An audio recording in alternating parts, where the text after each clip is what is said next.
नमस्कार बच्चों, हिंदी कक्षा में आपका स्वागत है। आज हम क्रिया चैप्टर करने जा रहे हैं। क्रिया क्रिया जैसे नाम से ही पता चलता है, क्रिया का अर्थ है काम या तो किया जाता है अथवा होता है, यानी किसी काम का करना या होना। उदाहरण के लिए बेटे, जैसे बच्चे गीत गा रहे हैं, नौकरानी कपड़े धो रही है, कौन खड़ा है?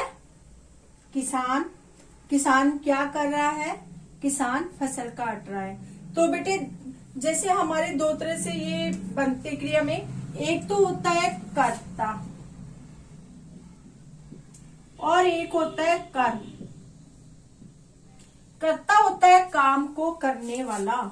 जैसे बच्चे गा रहे हैं, नौकरानी धो रही है, ठीक है। कौन खड़ा है? तो बच्चे गा रहे हैं, इसमें जो कर्ता कौन है? बच्चे हैं। नौकरानी कपड़े धो रही है, नौकरानी क्या है? कर्ता है। तो एक तो इसका जो फल है वो कर्ता पे पड़ता है, दूसरा पड़ता है बेटे कर्म पे। कर्म पे कैसे? जैसे जो कोई काम कर रहा है वह क्या काम कर रहा है? जैसे बच्चे क्या कर रहे हैं? गीत गा रहे हैं। गीत क्या इसका? कर्म है। कौन सा कर्म है इसका? गीत। यानी कोई काम करना उसका कर्म होता है। जैसे कपड़े क्या धो रही है? वो कपड़े धो रही है, तो कपड़े क्या हो गया? इसका कर्म हो गया। समझ गए? कौन खड़ा है? किसान खड़ा है। क्रिया में प्रश्न भी पूछे जाते हैं, क्या, कौन, किसे और किसको। किसान क्या कर रहा है? फसल काट रहा है। किसान क्या कर रहा है? किसान फसल काट रहा है। अब इसकी अच्छे से परिभाषा देखो बेटे। क्रिया की परिभाषा, जिन शब्दों से किसी कार्य के करने, कार्य भी लिख सकते हो, काम भी लिख सकते हो, कार्य के करने या होने का पता चले उन्हें क्रिया कहते हैं। जिन शब्दों से क्रियाएं बनती है उसे धातु कहते हैं। क्रिया का जो मूल शब्द है, मूल शब्द से जो दूसरी क्रियाएं बनती है उसको क्या कहते हैं? धातु। जिन शब्दों से क्रियाएं बनती है उसे कहते हैं धातु। धातु जैसे, अब धातु कौन सी है? पढ़, लिख, पी, चल, सुन, कर, खा, ठीक है। तो ये क्या है? क्रिया के मूल रूप, जिसमें क्या है, हम ना जोड़ देते हैं। जैसे पढ़ में ना जोड़ दिया, पढ़ना, लिखना, पीना, जो, ठीक है, चलना, सुनना आदि, ठीक है। जोड़ने से क्रिया का सामान्य रूप बन जाता है। क्रिया क्या है? काम करना, पढ़ना, लिखना, सोना, रोना, हंसना, कूदना, खेलना, ये सब क्रियाएं हैं। तो ये हो गया पढ़ प्लस ना प्रत्यय लगा दिया ना इसमें। ना क्या है? ना प्रत्यय है। ना क्या लगाया है मैंने? ना प्रत्यय।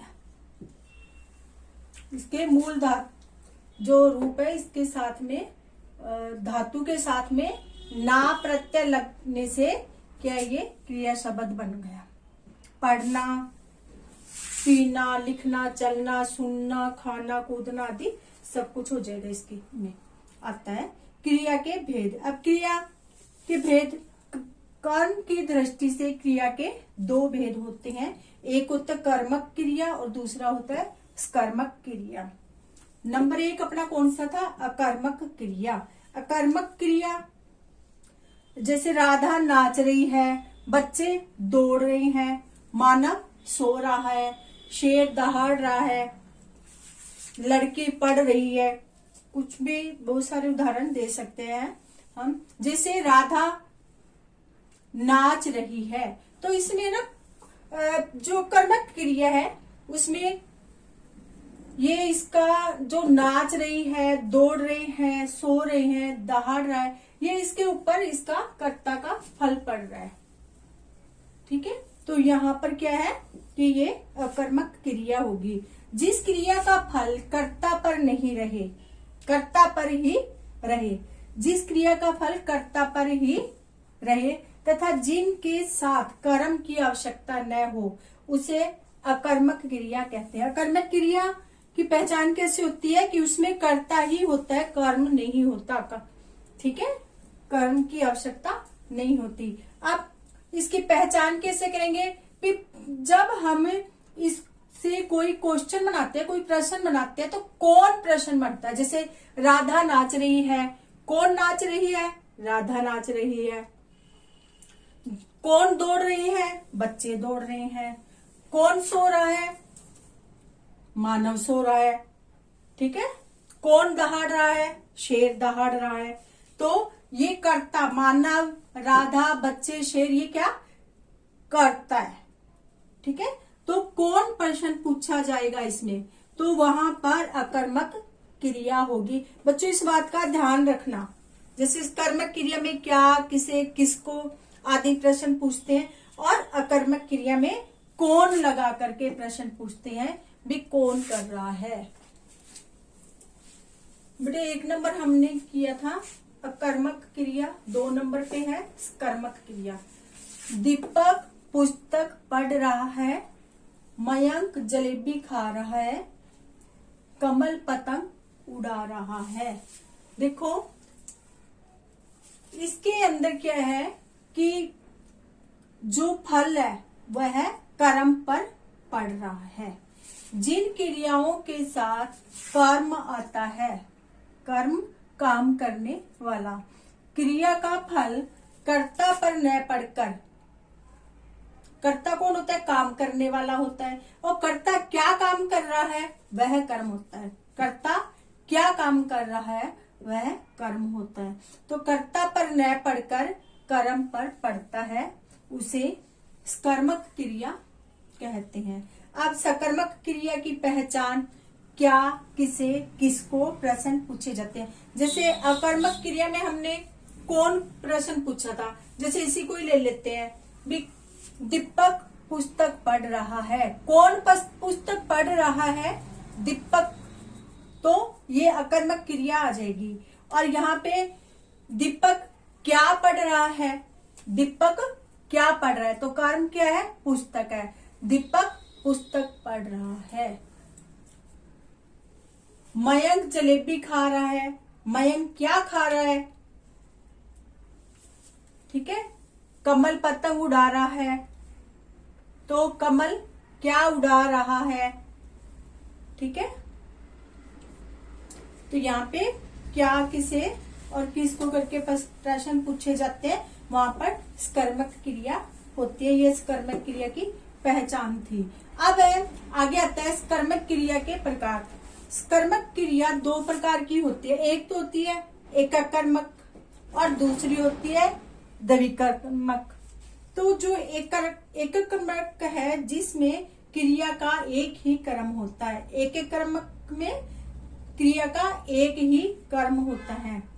जैसे मोहन गाना गा रहा है, तो मोहन क्या गा रहा है? गाना गा रहा है। और द्विकर्मक क्रिया में क्रिया के 2 कर्म होते हैं। जैसे रवि ने मोहन को पत्र लिखा। रवि ने मोहन को क्या लिखा? रवि ने मोहन को पत्र लिखा। रवि ने किसे पत्र लिखा या किसको पत्र लिखा? रवि ने किसे पत्र लिखा या किसको पत्र लिखा? मोहन को पत्र लिखा। इस तरह से इसमें 2 कर्म आ जाते हैं, वहां होती है द्विकर्मक क्रिया। अब बेटे जो छोटी कक्षा में, जैसे 3rd से 5th क्लास तक के बच्चों के यहां तक ही क्रिया आती है, जबकि 6th से 8th क्लास के बच्चों के लिए इससे आगे भी और आती है, जो मैं पार्ट 2 में आपको कराऊंगी। और 3rd से 5th क्लास के बच्चों के लिए इतना ही काफी है। अब ये पार्ट हमारी 1 है और अब पार्ट हम 2 है, वह करेंगे जो 6 से 8 क्लास के बच्चों के लिए होगी। बेटे पूरी वीडियो जरूर देखना, ये आपको अच्छे से समझ आई होगी। जो वीडियो आप पूरी देखोगे, अच्छे से समझोगे, तो आपको क्या है कि हिंदी की ग्रामर के साथ साथ आपको इंग्लिश की ही ग्रामर आ जाएगी। क्योंकि मैंने देखा है कि हिंदी और इंग्लिश की ग्रामर में कोई खास फर्क नहीं है। एक ही ग्रामर एक ही होती है, चाहे वो इंग्लिश हो, संस्कृत हो, पंजाबी हो या हिंदी हो। अगर एक की अच्छे से आ गई तो दूसरी अपने आप ही अच्छे से समझ आने लग जाती है भी क्या है और क्या नहीं है। मैं आपको इंग्लिश की ग्रामर भी कराऊंगी बाद में, पहले हिंदी की सारी करवाने के बाद में। तो बेटे बस आज के लिए इतना ही है। लाइक और सब्सक्राइब, जिन्होंने सब्सक्राइबर नहीं किया वे सब्सक्राइबर कर देना ताकि मेरी वीडियो आपके पास पहुंच जाए, और लाइक जरूर करना। धन्यवाद।